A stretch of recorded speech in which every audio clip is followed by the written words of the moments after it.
pariwara, ikaw lang ang lumuluha. And I've been telling this many times because my mother told me this. Nanay ko nagturo sa akin ito. Alam niyo naman, kung ang tawag sa mga anak niyo geng-geng, ang tawag sa amin is squatter. Mas maganda lang pakinggan yung geng-geng. Pero ang tawag sa amin nung araw, is squatter.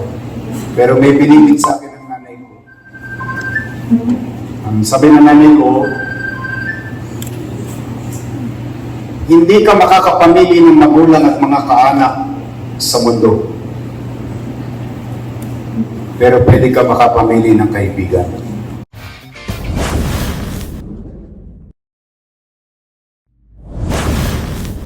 Sir, hingi lang po ng konting detalye regarding po doon sa inilatag na community service po na pinangunahan niyo po para doon sa mga kabataan sa September 21, sir. Itong mga kabataan natin, ito yung mga na-involve doon sa September 21 na Riot Rally. Yung mga 16 years old, 17, 15, 16, 17, sila yung mga kabataan na tinatawag natin na CICL, in conflict with the law, na children in conflict with the law. Sila yung merong discernment na pinailan natin sa piskalya, pero ang sabi ng piskal, ibinabalik sa atin sa Manila Department of Social Welfare for diversion program. Ibig sabihin, magiging bahagi sila ng araw-araw na mapagkakasunduan dito para palakasin ang kanilang pagkatao, hubugin sila at ipaunawa sa kanila na mali yung ginawa nila noong nakaraang September 21. At ito, mga 55 to, no, na in-undergo namin ng community service.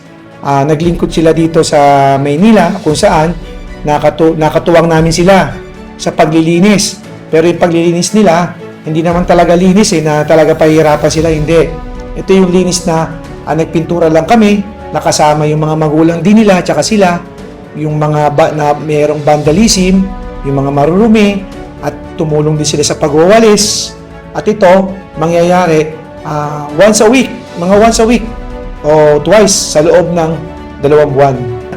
Itong mga kabataan na to, after mangyari yun, ilang araw, kinausap ni Yorme sila at yung mga magulang nila.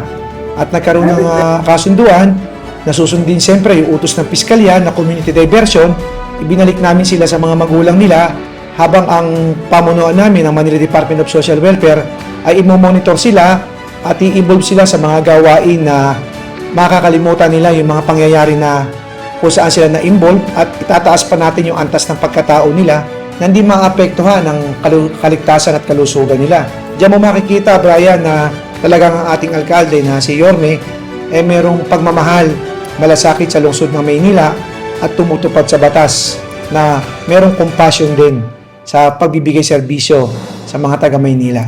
Sa mga kabataan, huwag na kayong sumama o mag-involve doon sa mga rally-rally kahit sino mag-aya sa inyo kasi kawawa din ang mga magulang ninyo. Lalo na kung masasamahan yung grupo sa rally, walang iniisip kundi makapanakit at manira.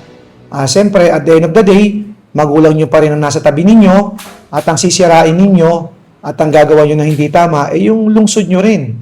For example, yung mga stoplight na nanahimik, pinapakinabangan, nasira.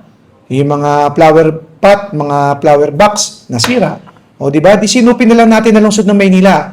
Panatiliin natin na malinis, maunlad, maayos.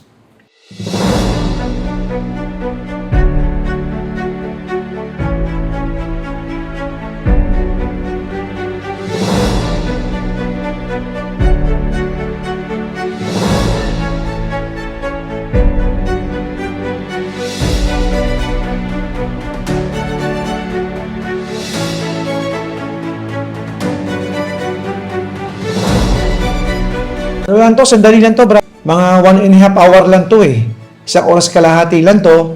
At pagkatapos, bumabalik na uli sila sa kanilang mga distrito. At sa distrito naman nila, nagre-report sila at minomonitor din namin sila. Ito yung effective na intervention na maging bahagi sila ng aktibidades ng lungsod at itaas yung antas nila. No? Bigyan ng pansin at ipukawin yung pananaw nila na mas magandang makatulong, mas magandang magmalasakit para sa syudad at sa kapwa mo kaysa ma-involve ka sa mga wala kakwenta-kwentang riot o rally na walang intensyon kundi manira at wasakin pati kinabukasan nila. Sir, Sa mga magulang, bilang ama ng Manila Department of Social Welfare at bilang magulang na rin, dalawa na kasi ang anak ko, mahalin natin ang mga anak natin. Alam naman natin, ang magulang gagawin ng lahat para sa anak. No? Kaya mahalin natin, sinupin natin, at syempre, lagyan natin ng disiplina. Yung pagmamahal na may disiplina at lagi nating alamin yung kalalagayan nila at kung sino rin yung mga barkada nila. for the record lang. Mr. J. De La Puente, Director, Manila Department of Social Welfare. Thank you very much po, sir. Salamat. Salamat po, sir. Salamat po. Thank you, sir.